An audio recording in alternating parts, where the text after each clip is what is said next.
So guys, nagbabalak magpalit ng door knob o kaya double lock sa main door o kahit sa anong pinto man. Panoorin nyo yung full video nito guys para makakakuha kayo ng idea. Yan guys, so, kinakalas na natin yan yan. Tapos papalitan natin ng bagong door lock, kulay gold, kasi yung dating stainless nagkukusa siya ng black kaya hindi mabuksan. Ngayon papalitan natin ng bagong door lock. So ayan na guys, yung nilalapat na.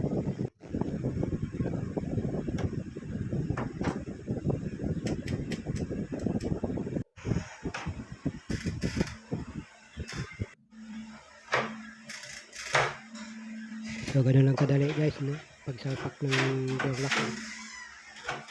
So siyempre titistingin natin ng susi yan kung gagana nga ba.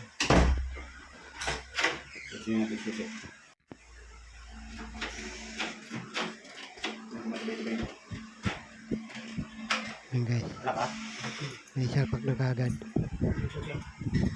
So testin natin yung susi kung magbubukas na.